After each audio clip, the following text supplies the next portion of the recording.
할렐루야. 안녕하십니까. 임준영 전도사입니다. 오늘도 현장에서 나와 예배드리신 우리 사랑하는 성도님들, 또 각자의 사정으로 각자의 예배 자리에서 온라인으로라도 하나님께 올려드리는 예배를 지키시는 우리 사랑하는 영도교회 성도님들께 주님께서 허락하시는 은혜와 축복이 한 사람 한 사람 가득하기를 소망합니다. 오늘은 이해되지 않아도 라는 제목으로 이 은혜를 성도님들께 나눠보고자 합니다.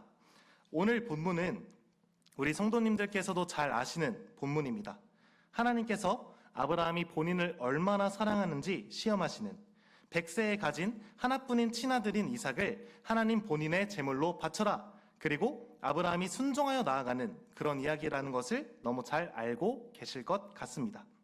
본문 1절 초반에는 이렇게 나와 있습니다. 하나님이 아브라함을 시험하시려고, 하나님께서 대놓고 아브라함을 시험하신다고 나와 있습니다. 성경에서 말하는 시험이라는 뜻에는 두 가지가 있습니다. 먼저 사탄이나 마귀들이 우리들을 타락하게 만드는 유혹의 시험, 그리고 하나님께서 우리들의 신앙을 말 그대로 시험, 우리들의 신앙 점수를 체크하기 위한 시험, 이렇게 두 가지가 있습니다. 아브라함의 신앙 점수는 과연 몇 점이었을까요? 그리고 성도님들 본인의 신앙의 점수는 몇 점인 것 같으십니까? 마귀들이 나에게 오는 시험들은 전부 다 이겨내시고 하나님의 시험엔 점수를 잘 맞으실 자신이 있으십니까? 언젠가 우리에게도 이런 하나님의 시험들이 찾아올 것입니다. 학생 때의 시험 공부도 미리미리 해놔야 당일 시험날에 점수가 잘 나오는 것처럼 우리의 신앙도 미리미리 지키고 키워놓아야 언제 찾아올지 모르는 하나님의 시험을 잘 맞으실 수 있을 것입니다. 우리 하나님의 시험 공부를, 즉 신앙을 미리미리 잘 지키시고 키우시는 우리 성도님들 되기를 소망합니다. 이제 우리가 본문으로 돌아가서 우리가 알 수 있는 것들은요, 첫 번째로 아브라함은 하나님의 시험에 순종합니다. 하나님은 아브라함에게 정말 어려운 시험 문제를 내주십니다.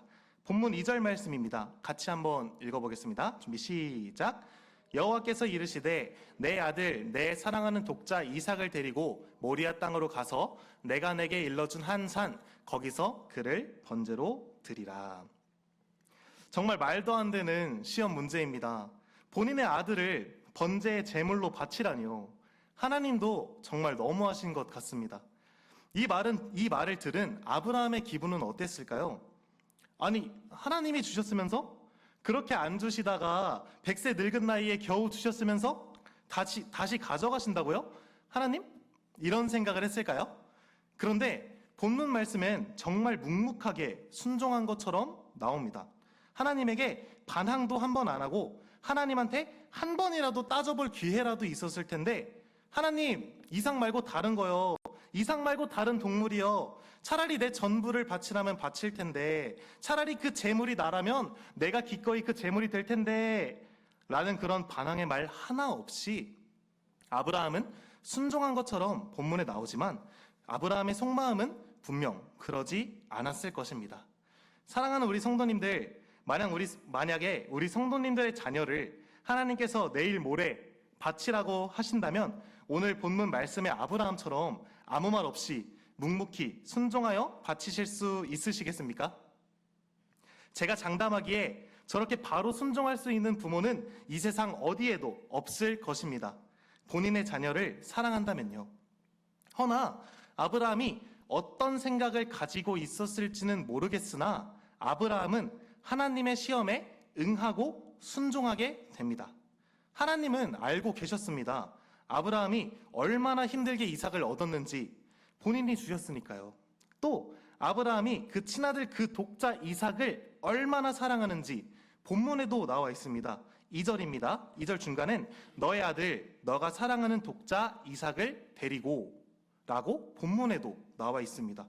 아브라함에게는 엄청나게 큰 시험이 닥쳐온 것인 거겠죠. 또 번제로 드리라고 합니다. 번제를 드릴 때 그 제물을 어떻게 해야 하는지 알고 계신가요?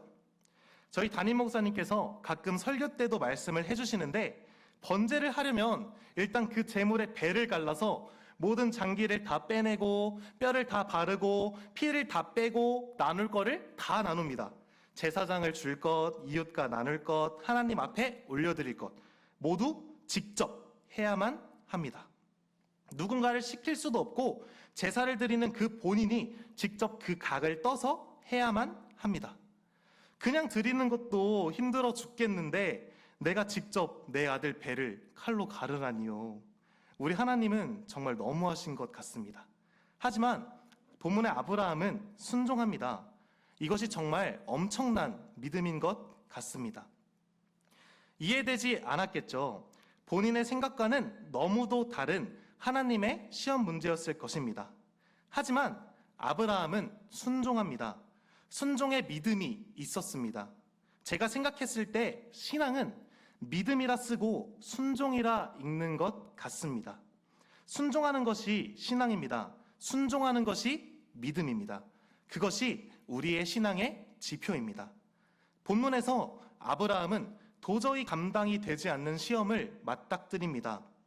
본인의 그 생각과 경험과 지혜와 지식, 지금껏 내가 알고 있던 그 하나님, 도저히 이해할 수 없는 시험을 하나님께서는 주십니다.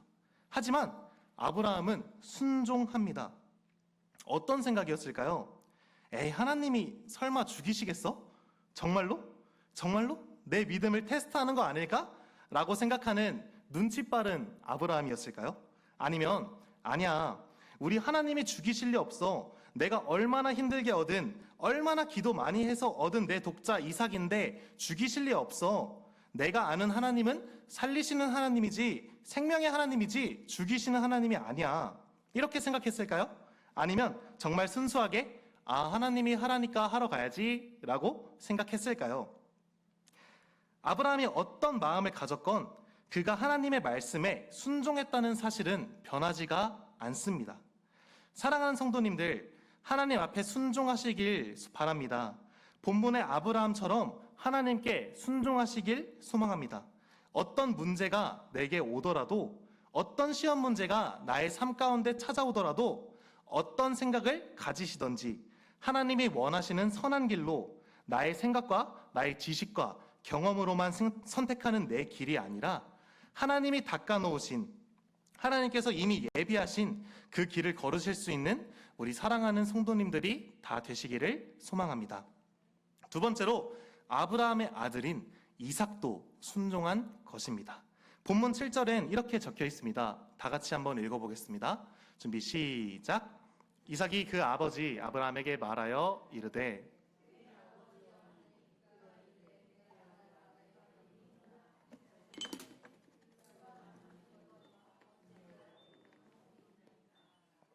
아멘. 이삭은 이미 너무 많이 컸습니다. 그 나무를 이삭에게 지고 올라갔다고 6절에도 나와 있습니다. 그 번제나무를 질 수 있을 만큼 이삭은 엄청 많이 큰 상태였습니다. 힘도 어느 정도 있었겠죠. 그리고 아브라함의 제사를 수도 없이 많이 도왔을 것입니다. 많이 함께 봐왔을 것입니다. 그리고 이삭은 분명히 이상함을 느꼈을 것입니다. 우리 아버지는 항상 번제를 드리던, 어떤 제사를 드리던 제물인 동물을 함께 데리고 가셨었는데 왜 이번에는 동물들을 안 데리고 가시지? 라는 생각에 아브라함에게 질문을 했습니다. 그때 아브라함은 이렇게 대답합니다. 8절의 말씀입니다. 아브라함이 이르되 내 아들아, 번제할 어린 양은 하나님이 자기를 위하여 친히 준비하시리라 하고 두 사람이 함께 나아가서, 내 아들아 라고 부른 것은 이삭의 불안함을 아브라함도 느꼈기에일 수도 있을 것 같습니다. 혹은 사랑하는 이삭을 부르는 표현일 수도 있겠습니다. 어찌됐든 아브라함은 이삭을 안심시키며 이렇게 말합니다. 얘야, 번제할 어린 양은 하나님의 산 위에 준비하셨어 라고요. 이삭이 정말 몰랐을까요? 아브라함과 함께한 제사만 몇 번째인데요. 설사 그 양이 산 위에 있다고 한들 그 양을 잡기가 얼마나 힘든데요. 혹시 제가 이번 달 첫 주에 한 설교를 기억하실까요? 양은 본인의 목자의 목소리만 인식하고 따라다닙니다. 양이 얼마나 빠른데 100세의 아브라함에게 잡히겠습니까? 그렇지 않죠. 하지만 이삭은 따라갔습니다. 이것이 이삭의 순종입니다. 사실 긴가민가 했을 것입니다. 정말 하나님께서 준비하셨을까? 정말 하나님이 예비하셨을까? 사실 그 재물은 내가 아닐까라는 그런 오만 가지 생각이 다 들었겠지만 그의 걸음은 본인의 아버지인 아브라함의 말에, 더 나아가 이삭의 하나님의 말씀 앞에 순종하는 걸음이었습니다. 그 한 걸음 한 걸음이 하나님 앞에 나아가는 순종의 걸음이었던 것이죠. 그리고 본문장인 22장 9절에서는 아브라함은 결국 이삭을 결박하여 제단 나무 위에 놓게 됩니다. 이삭 반항하지 않았습니다. 반항을 못해서 안 한 걸까요? 아브라함이 힘이 너무 세서 내가 도저히 감당할 수 없는 힘을 가진 삼손 같은 아브라함이라서 반항하지 않았을까요? 그러면 그 번제할 나무도 아브라함이 들었었겠죠. 이삭도 순종하기로 합니다. 본인의 아버지의 말씀에 순종하고 그 나무 제단 위에 본인이 제물이 되기로 합니다. 이삭은 또 어떤 마음이었을까요? 우리 아버지가 날 죽이신다. 그렇게 날 사랑한다고 말했는데, 그렇게 좋은 하나님을 나에게 많이 알려주셨는데 그 하나님의 이름을 걸고 나에게 거짓말을 하고 결국 나를 죽이시네? 산 위에 양이 있다고 했는데, 있을 거라고 확신의 말씀을 나에게 해주셨는데 결국 그 양은 없고 결국 나를 죽이시네. 이런 생각을 하지 않았을까요? 아니면 또 우리 아버지의 하나님이라는 분의 큰 뜻이 있겠지. 그렇게 나에게 말하던 하나님이 무엇인가 결정하신 바가 있겠지. 그 과정이 나였겠지. 라는 생각을 했을까요? 이삭이 어떤 생각을 했건 결국 또 중요한 것은요, 이삭도 순종했다는 것입니다. 이삭도 이해할 수 없었습니다. 나를 그렇게 사랑한다는 아버지가 나를 죽이려고 제단 위에 올려놓으시다니요. 이삭도 도저히 감당할 수 없고 이해할 수 없는 그런 시험이었을 것입니다. 하지만 이삭도 아브라함을 닮아 순종합니다. 그렇게 하나님의 시험이 모두 끝이 나게 됩니다. 성도님들께서 아시다시피 결국 이삭도 아브라함도 함께 살아가는 행복한 마무리로 그 시험이 끝이 나게 됩니다. 그 순종의 걸음과 행위가 하나님의 시험엔 100점짜리 답이었겠죠. 그래서 아브라함의 말대로 본문장의 13절엔 숫양이 뿔이 걸려 있었다. 아주 잡기 쉽게. 그쵸? 잘 도망가는 양인데 잘 잡을 수 있게 뿔이 걸려 있었다고 나와 있습니다. 8절의 아브라함의 이 고백은 엄청난 믿음의 고백입니다. 8절 말씀을 함께 읽어보겠습니다. 준비 시작. 아브라함이 이르되 내 아들아 번제할 어린 양은 하나님이 자기를 위하여 친히 준비하시리라. 네, 하고 두 사람이 함께 나아가서 아멘. 네, 이삭을 안심시키기 위한 말일지 정말 아브라함이 그대로 되리라 믿었던지 중요치 않습니다. 하나님은 아브라함을 거짓말쟁이로 만드시지 않았습니다. 정말 그 양은 산 위에 있었고 아브라함의 믿음의 고백은 그대로 이루어졌던 것입니다.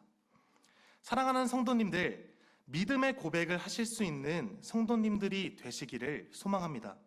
하나님이 이루신다. 내 삶의 끝에서든 내 삶의 중간에서든 어디서든 하나님은 나를 사용하시고 나를 천국의 백성으로 부르실 것이다. 내가 믿겨지지 않아도 하나님은 결국엔 이루신다. 라고. 아브라함처럼 고백하실 수 있는 우리 성도님들 되시기를 소망합니다. 마지막 세 번째로 우리에게도 분명 이해되지 않는 시험들이 찾아올 것입니다. 지금까지 이 세상을 살면서 몇 번의 시험들이 있으셨습니까? 제가 말했던 그 두 가지 시험 중 어떤 시험이셨습니까? 마귀들의 유혹의 시험이었습니까? 아니면 하나님을 향한 신앙의 점수를 매기는 하나님의 시험이셨습니까? 어떤 시험이든 잘 이겨내셨기에 지금 이 자리에서 하나님을 예배하시는 것이라고 저는 생각하고 믿습니다.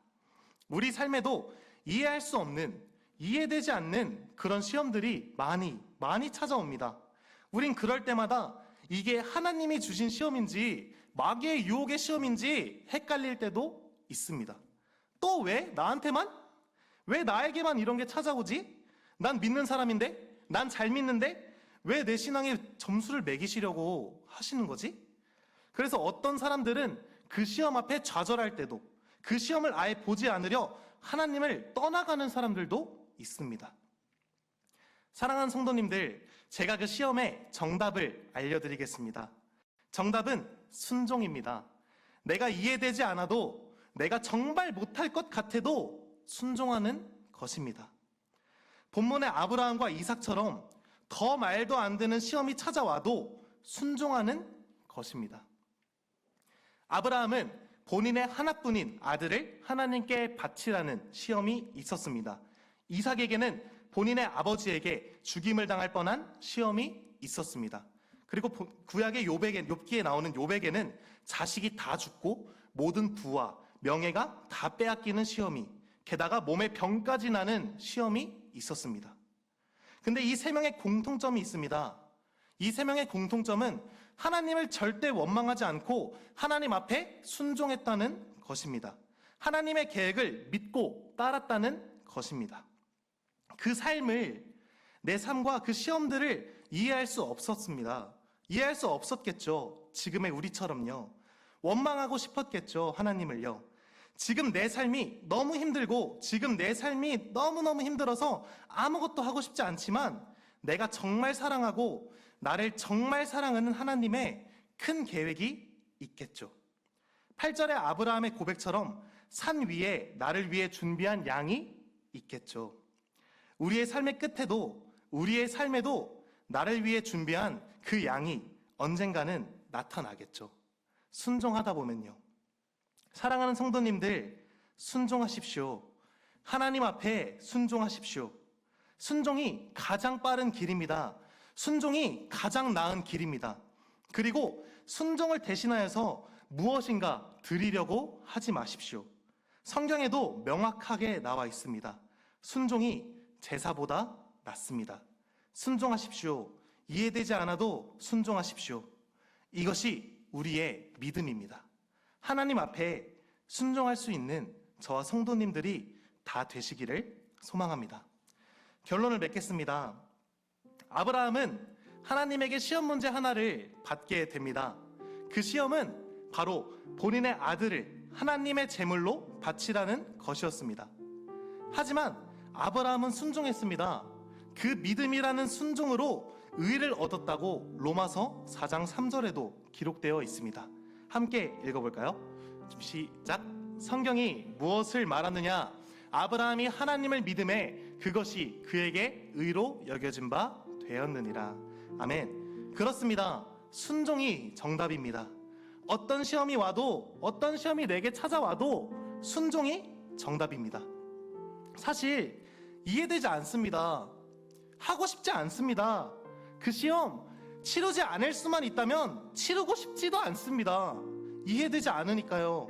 내 생각과는 너무 다르니까요. 지금까지 내가 몇 년을 살아왔든 내 생각과 내 경험과 내 지식과 내 마음과 내 뜻과는 전혀 다른 하나님의 시험이니까요. 사랑하는 성도님들, 주님을 바라보시길 소망합니다. 주님 앞에 나아가시길 소망합니다. 순종의 걸음을 주님께 내비치시는 성도님들이 되시기를 소망합니다. 이해되지 않아도 그 걸음을 나아가시는 성도님들 되시기를 소망합니다. 어차피 이 세상도 이해가 되지 않습니다. 내가 하나님 시험 안 보겠다고 이 세상에 나아가 봅시다.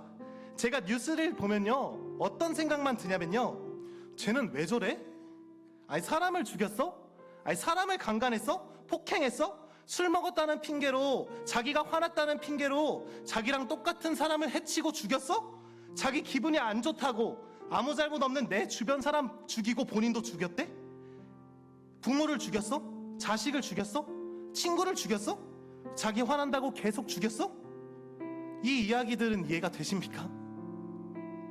이미 이해가 되지 않는 것들 뿐입니다. 이미 이 세상은 이해가 되지 않는 것들 뿐입니다. 지금 내 어려운 상황이, 힘든 상황이 주님이 주시는 시험이라면 그것조차도 나에겐 이해가 되지 않는 시험과 상황이겠죠. 사랑하는 성도님들, 무엇을 선택하시겠습니까? 이해되지 않는 세상 속에 속해 살아가겠습니까? 이해되지 않는 주님 계획 안에 거하며 살아가시겠습니까?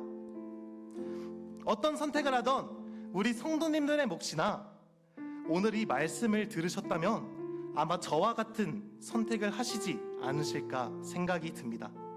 우리에게도 아브라함과 같은 믿음의 고백이 있어야 합니다. 이해되지 않아도, 정말 하나도 이해되지 않아도 산 위에 양이 있을 거라는 아브라함의 고백, 우리의 삶에도 언젠간 하나님이 크게 개입해 주시겠지, 나를 더 나은 사람으로 만들어 주시겠지, 나를 거짓말쟁이로 만들지 않겠지, 나를 하나님의 영광을 비추는 큰 도구로 이 세상에서 살아가게 해주시겠지, 나를, 내 자녀를, 내 자녀의 자녀도 몇 대까지든 하나님이 들어 사용해 주시겠지라는, 보이지 않아도 할 수 있는 믿음의 고백이 있어야 하는 것입니다. 사랑하는 성도님들, 순종하십시오. 하나님의 계획 안에 거하며 살아가십시오. 하나님의 나를 향한 그 선하고 크신 계획 안에 온전히 거하며 살아가십시오. 이해되지 않습니다. 뭐가 뭔지 잘 모르겠습니다. 그렇다면 오늘 본문의 아브라함과 이삭처럼 일단 걸어가 보십시오. 믿음의 고백을 내뱉어 보십시오. 하나님께서 언젠가 우리의 삶 가운데 이뤄주실 것입니다. 다 이해하면서 살 수 없습니다. 믿음이란 그런 것입니다. 예수님의 십자가 죽음마저도 우린 이해할 수가 없습니다. 사랑이라는 이름 아래 본인을 처참한 죽음 가운데 내던지신 예수님의 그 사랑의 십자가도 우리는 이해할 수가 없습니다. 그저 우리는 그 사랑을 받을 뿐입니다. 하나님의 나를 향한 그 사랑도 이해할 수 없을 때가 있습니다. 그렇지만 하나님이 언젠가 우리의 삶 가운데 찾아와, 내 어여쁜 자야, 착하고 충성된 종아, 내 자녀야, 이제 일어나서 나와 함께 가자 라고 말씀해 주실 것입니다. 우리 그날까지 하나님의 계획을 의심치 않고 순종의 걸음을 걸으실 수 있는 우리 사랑하는 성도님들 되시기를 간절히 소망합니다. 기도하시겠습니다. 사랑이 많으신 하나님, 또 우리가 사랑하는 하나님, 감사합니다. 내가 하나님의 계획에 온전히 순종하는 자가 되길 원합니다. 이해되지 않아도 내 생각과 내 지식과 내 경험과 나의 그 모든 그런 것들로는 절대 이해할 수 없는 그런 시험들이 나에게 찾아올지라도 내가 하나님 앞에 온전히 순종하며 나아가길 소망합니다. 순종의 걸음을 걷길 소망합니다. 내가 그 믿음의 고백을 뱉길 소망합니다. 그 아브라함의 고백처럼 나의 인생 가운데에서도 언젠간 크게 개입해 주시고 언젠간 나를 들어 사용해 주실 그 하나님의 계획을 믿으면서 내가 순종의 걸음과 믿음의 고백을 내뱉을 수 있는 제가 되길 원합니다. 하나님께서 저와 이 성도님들을 친히 만나주시고 사용해 주셔서 아버지, 이 삶 가운데 이 이해되지 않는 세상 속에 주님의 그 그리스도인이라는 이름을 달고 살아갈 때에 하나님께서 우리와 함께 동행해 주시고 하나님께서 그 모든 시험들을 이겨내게 해주시었고 하나님께서 우리를 사랑한다는 그 마음을 항상 받고 항상 그 새 사람의 옷을 입으며 나아갈 수 있는 저 우리 성도님들이 될 수 있도록 주님께서 우리의 삶 가운데 개입하셔서 우리와 함께 동행하여 주시옵소서. 하나님 감사합니다. 그 모든 순간순간의 걸음들과 내 모든 말들과 내 모든 생각들과 내 모든 것들에 내 삶의 모든 것들을 모두 주님께 맡겨드립니다. 주님께 의탁합니다. 주님, 나를 산재물로 받아주시옵소서. 나를 받아주셔서 나와 함께 동행하시고 나와 함께 하시고 나의 피난처가 되시고 요새가 되어 주시옵소서. 하나님 감사합니다. 사랑이 많으신 우리 주 예수 그리스도 이름으로 기도했습니다. 아멘. 우리 시간 찬양하시고 함께 기도하는 시간 가지도록 하겠습니다. 순종의 고백이라는 찬양입니다. 어린이 찬양인데요. 이 가사를 보시고 우리가 순종하면서 나아갈 수 있고 또 이해되지 않아도 그대로 나아가실 수 있는 하나님의 계획 안에 나아가실 수 있는 우리 사랑하는 성도님들이 다 되시기를 소망합니다. 우리 시간 순종의 고백 함께 찬양하도록 하겠습니다.